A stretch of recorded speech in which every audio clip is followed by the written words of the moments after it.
Attorney Olivia Taylor was one of the first people to meet Douglas Chappell. She was introduced by the head of GE Schenectady's administrative offices.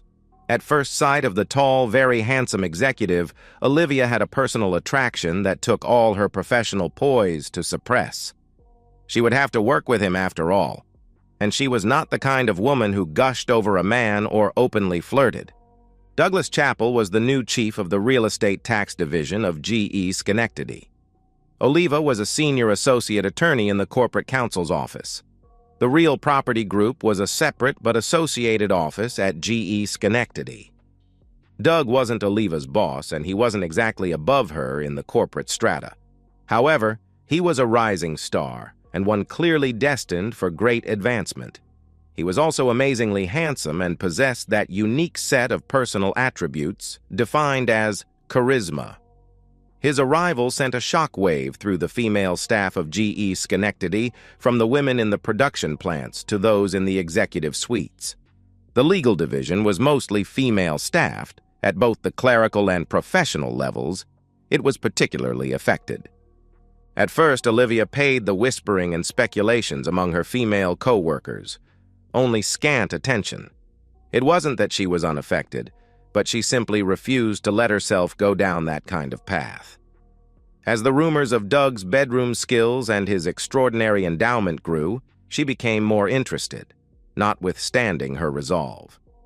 She watched her female associates, and even her own secretary, Julie Stevenson, shamelessly flirt with Doug Chappell, but Olivia resisted such silly female behavior. After all, she was an attorney and a married one at that. She had advanced enough in her career to have acquired a pretty side-hall colonial house in Delmar, not far from the elementary school. This was a prelude to starting a family, which was something she and her husband David were discussing. In her typical fashion, Olivia had put a good bit aside for the eventuality of children. She was a planner and meticulous in preparation for each of the defined stages of her life. To some, her marriage to David at the end of college and before law school might have seemed precipitous, but in fact, it was part of a carefully considered strategy. David began teaching middle school science while she went to law school. David put off his career ambition of becoming a marine biologist. He had envisioned himself living on a boat in a more southern climate. That was the kind of romantic dream David was prone to, and a substantial part of what endeared him to his more practical wife. As their married life turned out, David enjoyed teaching, and in the last 2 years, he returned to graduate school nights and summers. However, with their 2 incomes, the couple were now well prepared for becoming parents. David's dream would stay just that, a dream that was beached on the bank of the Upper Hudson River. Their dog, Buster, came along as the only unexpected wave in Olivia's ordered existence. Buster was a rescue. Oliva's husband, David, took his class to the animal shelter on a school trip. At the shelter, David discovered a forlorn little pup, seemingly too ugly of form to be an easy adoption. But ever the romantic, David fell under the spell of 2 big brown eyes. David overlooked the awkward and ugly countenance of the Irish Wolfhound and St. Bernard mix and brought the newly christened Buster home to meet Olivia.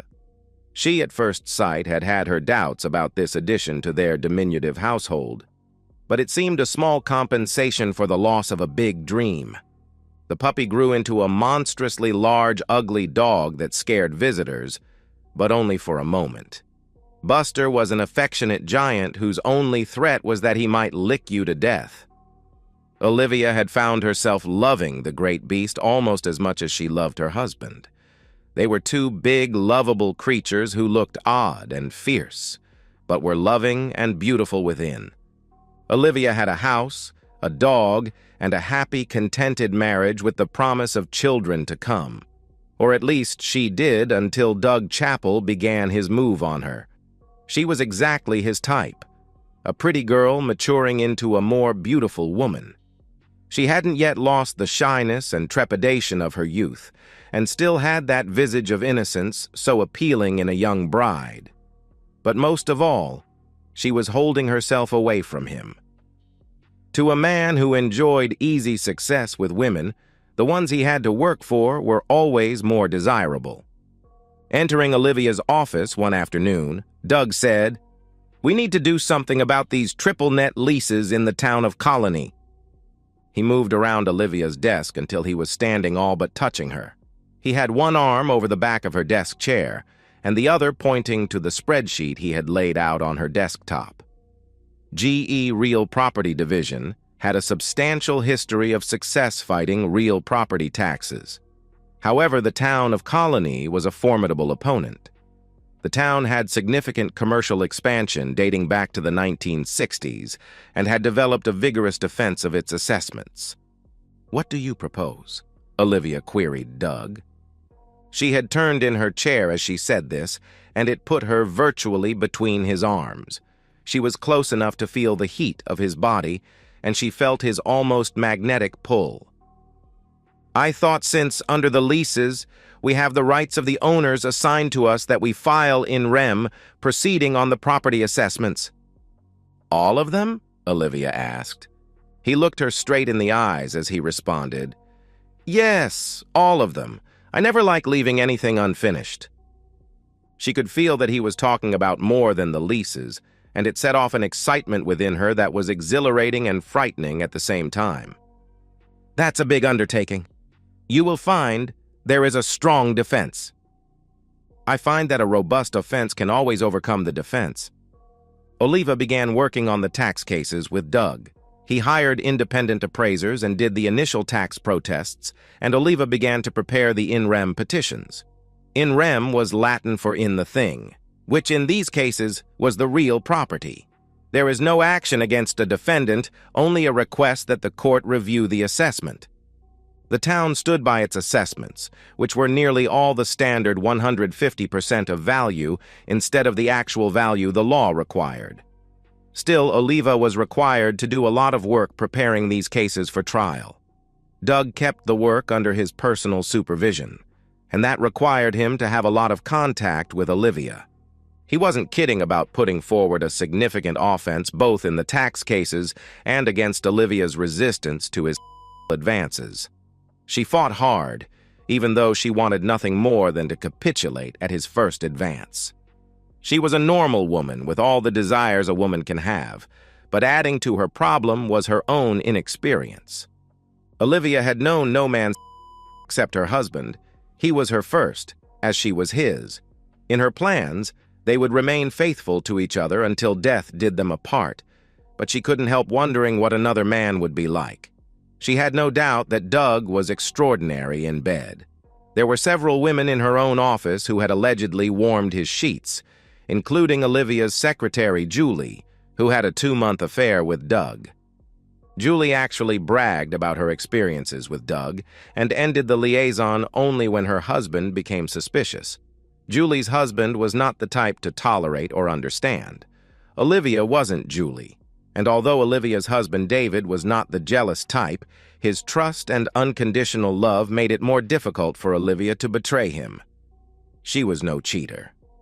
Olivia would not go behind her husband's back, but Doug was hard to resist, and deep inside she knew she didn't want to resist. It was not like David was a slouch in the bedroom, but he was ordinary. Above average height, below average looks, and averagely endowed where it counted. If you judged men by their character, David was a prince. He was certainly Olivia's prince, and she had known that from their first meeting sitting next to each other in freshman biology. They just clicked on so many levels. She did love David, but there was something about Doug that made him irresistible. True to his word, Doug put on a determined offense. He flirted shamelessly. He complimented her hair, shoes, her dress, and any little bit of jewelry or flash that she wore. If she were being honest with herself, Oliva would have recognized that almost from Doug's first appearance at the GE offices, she had been dressing differently. She stopped wearing pants to work. Her pinstriped lawyer's suit jackets topped matching skirts that got tighter and shorter with the change of each season. Everything about Oliva began to change, from the way she wore her hair and her scent to the lacy tops of the stockings that replaced her pantyhose.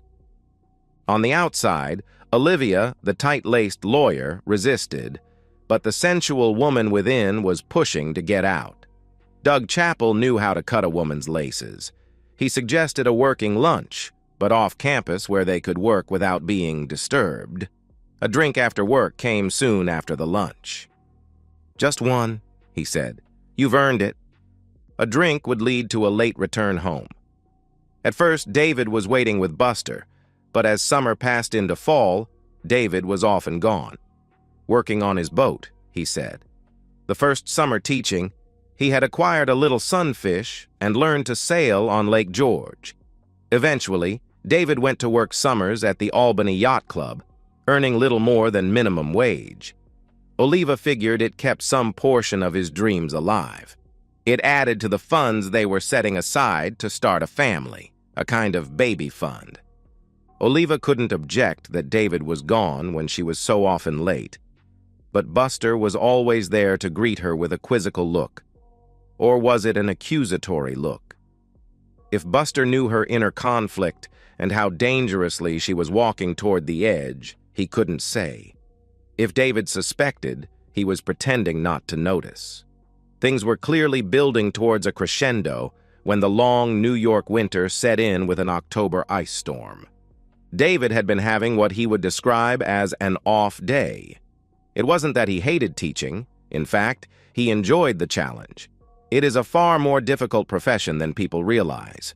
You have to listen to the bullshit that the school administrators give you and then figure out how to do the job despite them. You have to deal with the machinations of your fellow teachers, listen to their complaints, and avoid getting involved in their personal lives and professional resentments. Then there are the parents who are either too involved in their children's lives or too indifferent, for there is never a happy medium. Finally, there is the job itself. David taught 3 classes of 9th grade general science with an average of 26 students to a class, 78 students in all. Year in and year out, they trooped through his class, ignorant of the physical world around them and concerned only with who was dating who, what their favorite pop star or rapper was doing, and most of all, how they looked and were perceived by their fellow 9th graders. He would be the first to admit that he had it easier than the English, math, or social studies teachers. Science was a subject that could grab a student's attention, particularly if you caused a small explosion at the start of class. It was easy to get their attention, but harder to keep it. And in that way, he had the hardest job of all, finding a way to convey the rules of the universe to the future builders and shapers of our society. He realized how dangerous for society an ignorance of science could be. His was a responsibility complicated by the administrators, parents, politicians, religious leaders, and a grossly ignorant society that saw his job as simply to prepare his students to pass a series of standardized tests designed by the foolish for the ignorant. David had a job you could easily hate, but which he had come to embrace. Still, he was reaching a point where he was beginning to dread a future tied to a classroom. He longed for his lost dreams and sailed his little boat on the cold Hudson when the weather permitted. Unfortunately, the weather was terrible that October day. Overlapping layers of cold and moisture in the atmosphere brought neither rain nor snow, but sheets of ice that covered the roads, trees, and utility lines. By noon, an emergency declaration had closed the schools and most businesses. He knew that Olivia's Audi was no match for this weather.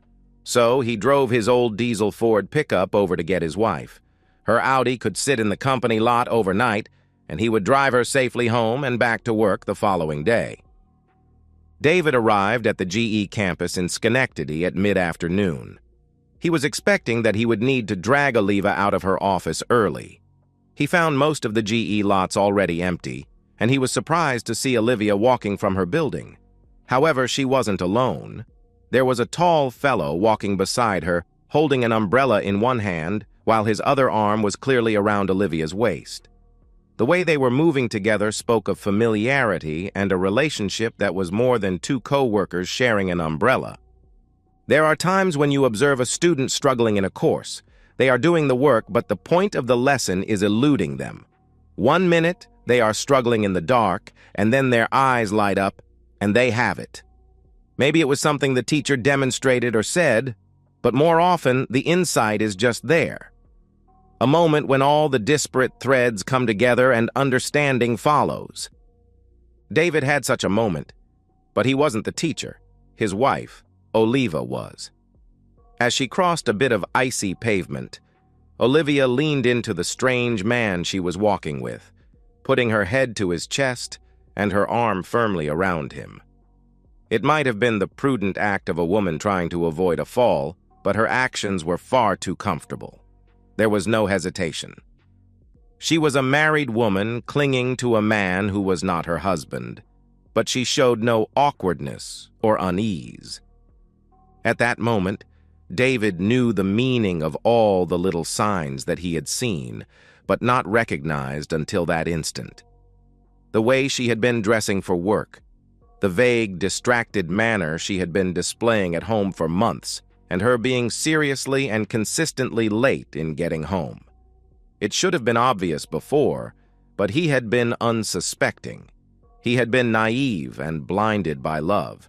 His first inclination was to drive away, but that wasn't who he was. He turned his truck and pushed gently on the gas pedal, bringing his truck between the couple, beneath the umbrella, and the entrance to the parking lot. Oliva and Doug looked up as the truck stopped blocking their way. Doug looked as if he would curse David out, but before he could, David rolled down the window and leaned out. "Thought my wife could use a lift home," David said. He could see that the man holding the umbrella swallowed whatever expletives he was about to utter. Oliva just stood frozen, her mouth gaping open. David leaned out the truck's window into the freezing rain. He looked his wife in the eyes and said, "Get in." There was a jagged tone of menace in his voice. Olivia extracted herself from Doug and scurried around the truck to open the passenger door and get in. As she did, David stared hard at Doug, who tried to smile back. When Olivia was firmly in the vehicle, David nodded to the man holding the umbrella and put the truck into drive. The journey to their Del Mar house would usually take about 30 minutes, but the inclement weather prolonged the trip to over an hour. It seemed a lot longer to the occupants of the truck's cab. They traveled in silence until they turned onto the bypass in the town of Bethlehem. Moments from home, David poked the beehive. "Were you ever going to tell me about him?" asked David, his voice barely a whisper. Olivia was looking out the passenger window, and she did not turn to look at him. She contemplated denial, but then decided she had nothing to deny. "No, because there is nothing to tell," she said. "Doug is a co-worker. I like him, and he likes me." "You get that close to all your work friends?" "No, of course not," Oliva said, and paused a moment before she went on. "Doug is something special to me. We are close in a way that is more than simple friendship." As his Ford turned up Delaware Avenue headed for Del Mar Place and their little 3-bedroom colonial house, David contemplated his wife's statement. "Just how far has this friendship gone with Mr. Umbrella?" "His name is Doug, Douglas Chappell. He works in the real property office." "He's just a co-worker then," David said, framing his words with such sarcasm in his voice, it was clear that he did not believe them. They reached their driveway by this time and the side door to their home. Without answering David's accusation, Oliva hopped out and rushed a few feet into the house. David pulled his truck into the garage before waking to the house. By the time he entered through the door into the kitchen, Olivia was upstairs in the master bedroom. Buster was waiting just inside the kitchen door for his walk. Despite the inclement weather, the man and his dog headed out. They walked to the elementary school and its open playing fields that were deserted in the icy rain. The weather didn't bother Buster. He seemed an animal designed for adversity. By the time the two returned, they were both soaked. They descended through the side door into the basement, where David threw his wet clothes in the wash and removed clean ones from the dryer. Buster was shaking himself dry, but David helped him with an old beach towel he kept in the basement for this purpose. When the two ascended back upstairs to the kitchen, they found Oliva waiting in her terry-cloth robe and seated at the kitchen table with an open bottle of wine before her. "We need to talk," she declared, pouring wine into 2 glasses. David took a seat at the table, but he didn't sit across from her. He sat at the end so that she had to turn to look at him. It also allowed him to turn so she was unable to directly see into his eyes. Oliva's tone was sweet but firm. "I want you to know that I love you and am very happy in our marriage," she began. "But while nothing of a romantic nature has happened with Doug, it is fair to say we have a strong attraction to each other." "And what is that supposed to mean?" David could feel his anger rising. It was fueled by more than pure jealousy. There was a deep resentment and a sense of betrayal. Olivia was his only love. In truth, theirs was his first and only relationship. She was his first girl, and with her, he had found a sense of fulfillment and togetherness that filled a void in his life. She was talking again, and something in the way she carefully phrased her words reminded him she was his wife, the lawyer, a woman who was loving and caring, but whose profession is to assemble words to a purpose. "It means that we have a strong marriage, and I'm totally committed to it," Olivia stated. "I love you, but I'm no more able to control my every desire than you are. I'm a woman with all the physical limitations of my intimacy. We can't help who we are attracted to. I have known no other man but you. That I'm tempted by Doug is a fact. I can't deny it." "And," he said, "because there is something more, so say it." She sighed. "This isn't easy. I've given it a great deal of thought, and I need to get Doug Chappell out of my system. It is too hard working with him every day and not knowing what he would be like." "Like?" he prompted. "You're the only man I've ever been to bed with. He is supposed to be spectacular. I can't help being curious, and he's let me know that he wants me. Yet, I haven't even kissed him, and I won't unless—" She let that last word hang in the air, but David had turned away while she was speaking, and with her last word, he rose and said, "Buster needs feeding." Olivia let the matter drop. She was caught between the love she had for her husband and the desire she had as a woman. It had been 3 weeks since the ice storm. The climate had changed, and it was an unusually warm November. The weather seemed to become more unpredictable each year. There was a late-season hurricane in the Caribbean, but between Oliva and David there was a hard freeze. They had been barely speaking since the talk, or rather Olivia's monologue at the kitchen table. When Oliva returned to work after the storm, Doug wanted to know what had happened with David. "He wasn't violent?" Doug asked. "Was he?" "No. He was shocked, I guess, and certainly hurt," she replied. "He's not a violent man." "Well, it seemed to me that he had murder in his eyes," Doug claimed. "No, he's just hurt. I hurt him," Oliva said as she walked away. Doug was not a physically brave man, and David's appearance belied his mild temperament. This was unlike Julie Stevenson's husband, Louis, whose short stature and slight build concealed a violent temper.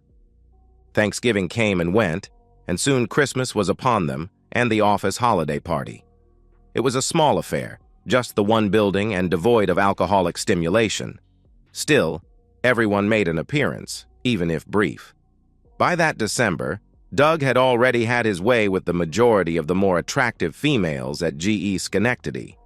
None of the ladies had complained. It was only his conquest of Oliva that had failed to succeed, but the contest was not yet over. Since the unfortunate and untimely appearance of her husband on that icy October day, Olivia had kept her distance. But with the passage of time, things began to look promising again. Doug managed to catch Olivia just outside her office as the party began to break up.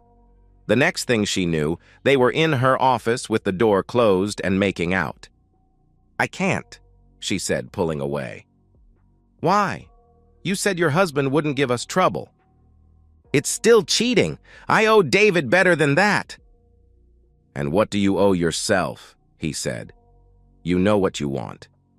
You can't deny this." He pulled her into a tight embrace and kissed her. Try as she might, she responded and put the heat of her barely containable passion into her kiss. It took all her will to break away.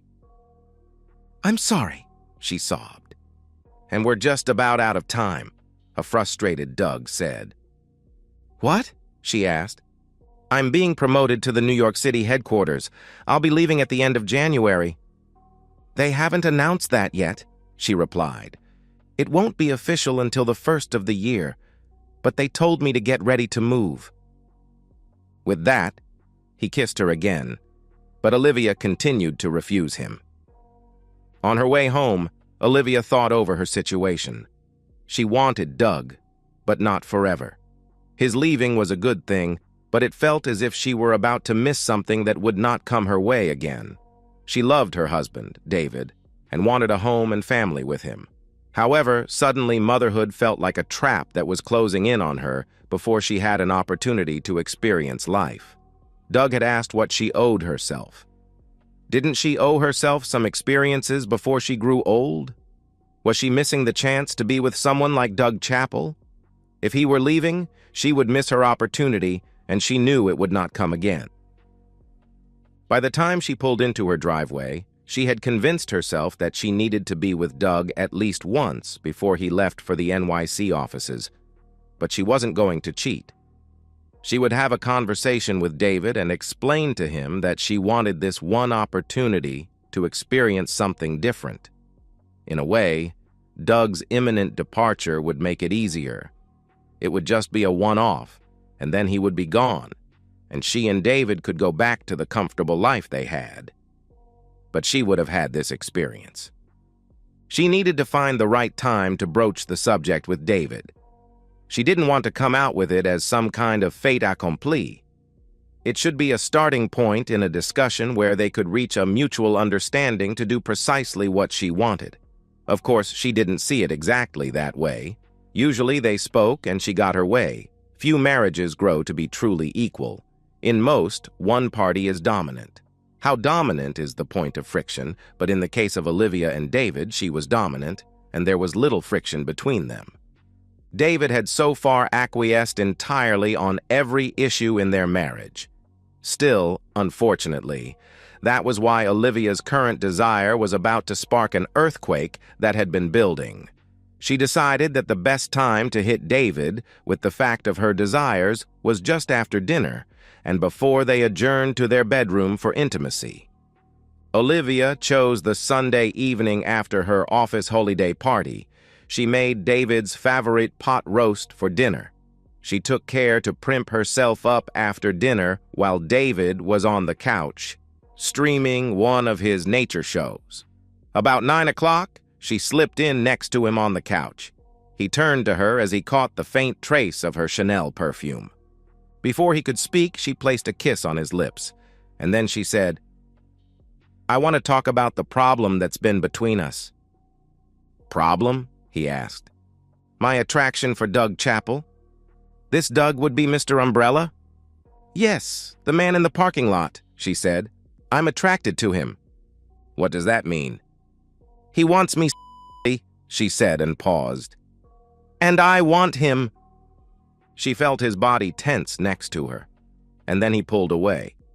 She wouldn't accept his rejection, and she moved to press her body to his. She laid her head on his chest and took his hands in hers. "It doesn't change how I feel about you," she said. "I will want you always. It's just that I want him now in the moment and only physically." David wasn't having it. He gently pushed her away and held her at arm's length. He made her look him in the eyes as he responded, "What are you trying to tell me? Have you slept with him? Because this is not what a wife says to her husband unless she is confessing something." She smiled and looked back into his eyes. "I would never sleep with him," she began, "without telling you first." "So, you're telling me?" he questioned. "I'm telling you I want to have this fling before we have kids. We've set aside enough to start a family, but we've hesitated. We've been waiting. I've been waiting, and now I know why." "And that is?" he asked. "I've never been with another man. I never knew what that was like. I was too controlled when I was younger. I never experienced life. I was too busy studying to enjoy college or law school. I just want this one fling before we settle into what will be a good life and a great marriage and family. I want just my one brief encounter." "You want to have an affair with Mr. Umbrella?" he all but shouted. "No," she fired back. "Only an encounter. He is getting promoted and will be going to the main offices in NYC. He's leaving after the new year.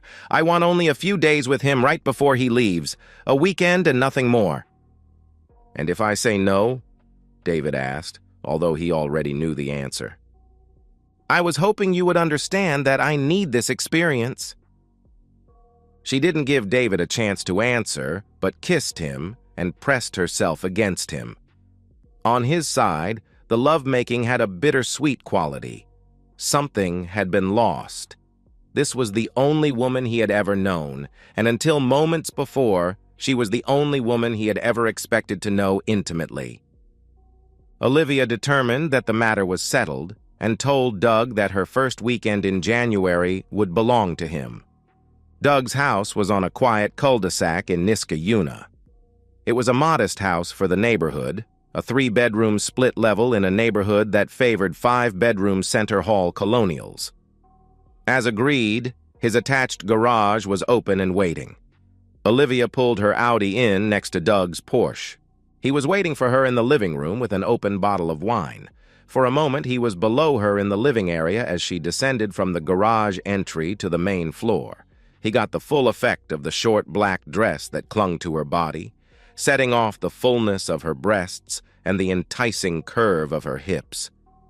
She could see in his eyes a mixture of lust and anticipation. It was so different from the look her husband had given her as she left him only 20 minutes before. David's eyes had been sad. There was a pain there she would have taken away if she could, but this, as she told him, was a one-time thing, and then she would be his forever. They would have children together. Their marriage would be secure because of a love that could survive a little fling. Theirs would be proven a strong marriage. She told her husband this because she genuinely believed it. What she was about to do was an adventure, and nothing more. She meant it to strengthen their marriage and, hopefully, her love for her husband. Something in her believed she already had. Her body tingled with anticipation from the tips of her fingers to the soles of her feet. Her brain buzzed with the excitement she felt. Their bodies moved together as if drawn by an invisible force and met in an embrace in the center of his living room. Doug kissed her as his arms enfolded her, but he drew away and said, "One glass of wine, and then we need to go to dinner. I have tickets for the band visit at Proctor's Musical Hall." Doug knew how to appreciate his prize, to wine her and dine her and show her a good time. He relished his triumph and assured himself that he gave as good as he took. "I'm completely in your hands this weekend," Olivia assured him.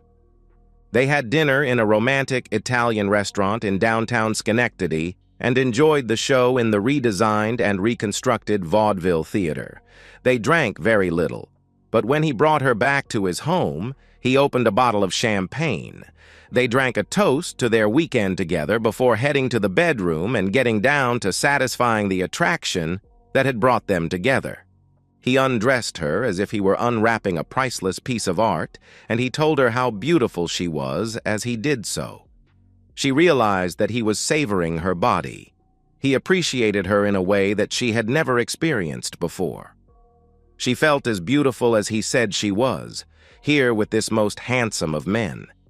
His hands danced over her flesh and sent her desire into overdrive.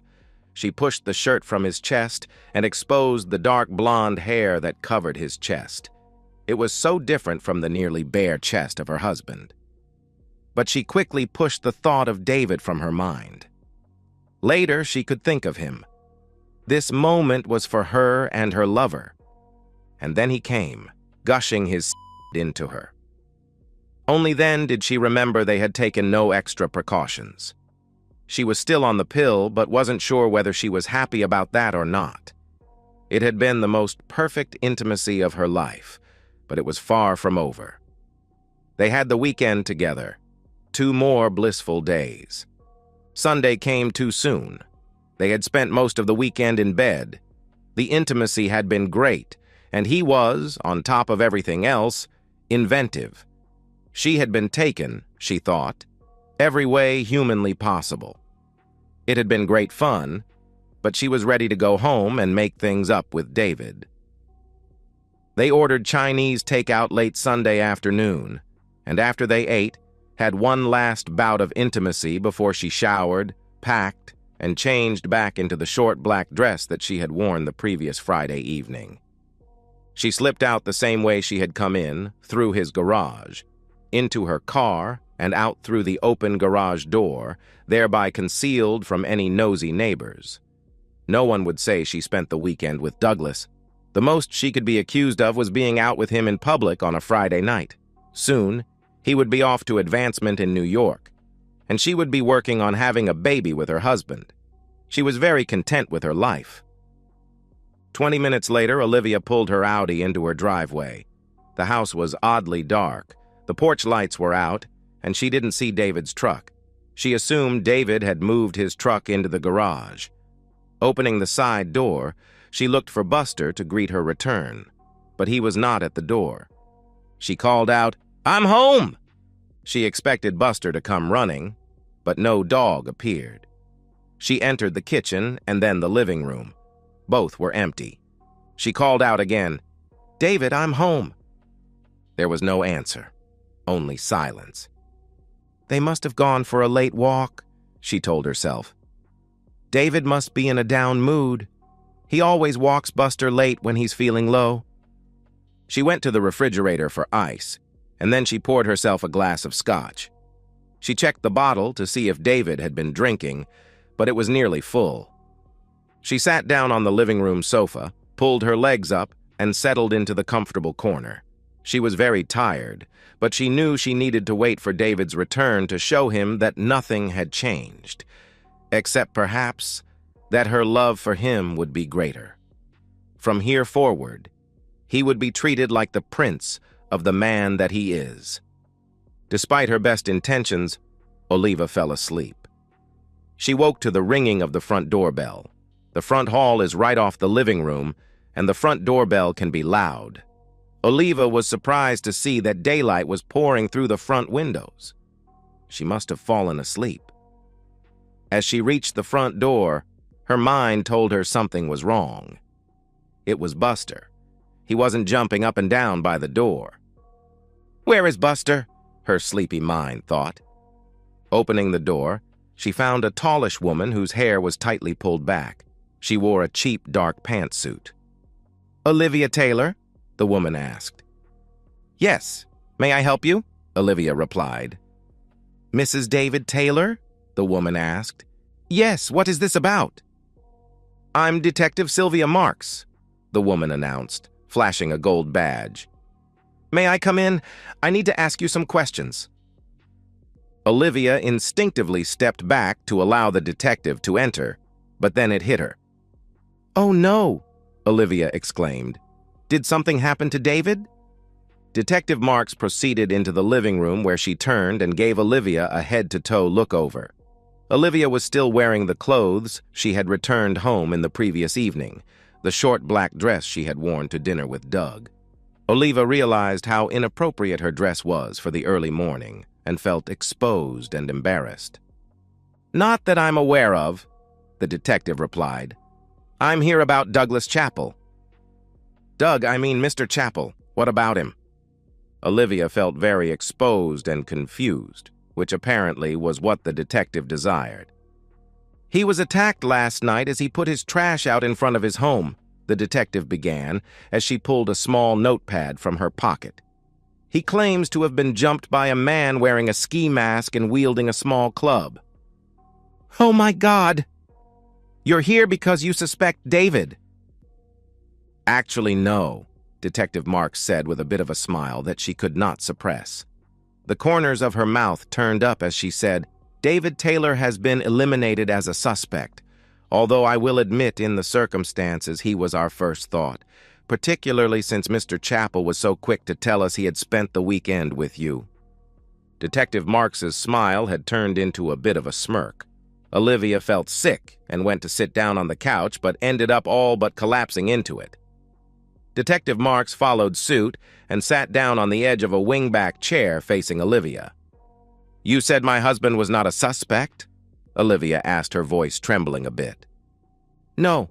The manager and staff of the Albany Yacht Club say he launched his boat, the Amor, into the river yesterday afternoon and sailed south. Considering the time of year, they thought it best to keep track of him by his VHF radio, and they can place him in the Hudson around Poughkeepsie at the time of the attack." "Boat?" Olivia asked, having begun to regain some of her professional composure. "He took his little sailboat out on the river in January?" Olivia finished incredulously.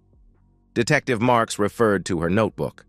Flipping a page, she said, "A 38-foot Catalina, according to the yacht club manager. Apparently he purchased it in December and had been getting it ready this last month. They say he is fortunate there is so little ice on the river this winter, they believe he is headed south." Olivia jumped up and ran up the stairs. Everything in the master bedroom looked to be in its place until she looked further and realized that some of David's possessions were missing. Little had been taken from his closet, which was filled with his work clothing, but his dresser drawers were all but empty.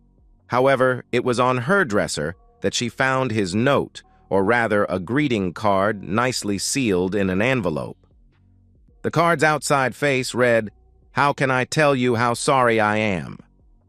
Inside there was a little text poem, but she merely glanced at this, because he had left her a handwritten note. "Dear Olivia, I've accepted a job in Florida with a small marine research institute. It's just an entry-level position, but it's a start. I'm sorry to leave like this, but I couldn't stay in this marriage any longer, and I think you were right when you said, we should experience life before we truly settle down. I will miss you, but I'm not sure I love you any longer. I've taken the money set aside in our baby fund and bought a boat that I can sail south and live on when I get to Florida. Do what you want about the house and a divorce. Hope you're not mad and that things work out with that umbrella guy. Goodbye, David." Detective Marks heard Olivia's anguished cry and came upstairs to investigate. Finding Olivia crumpled to her knees on the bedroom floor, she helped the woman up and to a seat on the bed. Sylvia felt a little guilty as she settled Olivia down and asked if she could get the grieving woman a drink. Sylvia was not altogether fond of attorneys. In addition, Sylvia had lost her own husband to another woman and was less than sympathetic to someone stepping out on their spouse. However, now she was reacting as one deserted woman to another. "Let me make you some tea," Sylvia offered. No, I'll be fine," Olivia replied. "Let's go back to the living room and I will answer your questions." "I really have only one. Whether you observed Louis Stevenson at any time during these last few days that you spent with Mr. Chappell." "You mean my secretary Julie's husband?" "Yes," the detective replied. "But I've never met him. I have no idea what he looks like." "I have a picture of him," the detective said and handed Olivia what was clearly a mugshot of a rough-looking man. Staring at the photograph, Olivia shivered and said, "I'm sorry. I've never seen him before." "Oh, well, it was just a possibility. The victim couldn't identify him, but I thought if he was stalking you two this weekend, you might have caught a glimpse of him." "I didn't see him stalking us at any time. Do you think he attacked Doug?" "Yeah, he's a likely suspect," Sylvia began in a cool professional voice. "He has a record for assault and a history of jealousy. Once we eliminated your husband, he was the obvious choice. He has an alibi, of course, provided by a group of friends. I was hoping you could place him near the scene so I could break his alibi." "Sorry, but I can't help you." "Will Doug be okay?" "He was beaten rather badly, particularly about the genitals. He's in the hospital, but I would wait a few days to visit him." Olivia nodded as they descended the stairs. "I can't see him for a day or two," Olivia said. "I'm going to have to go after my husband and beg his forgiveness." "That may be difficult," Sylvia said. "He is probably sailing under the George Washington Bridge as we speak." With that last comment, Detective Marks took her leave of the Taylor residence. Detective Marks was wrong in one regard.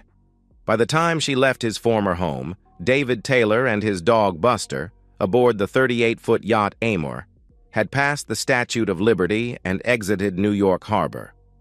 Then, David made a starboard turn to head south by southeast and put New York on his stern and his marriage in his past. And so, we've reached the end of today's story. Was it what you expected, or did it take a twist you didn't see coming? I'm curious to hear your thoughts. Share them in the comments below, and let's get a conversation going. If this story kept you hooked, make sure to hit that like button. And if you're new here or just haven't subscribed yet, now's the perfect time to join our community.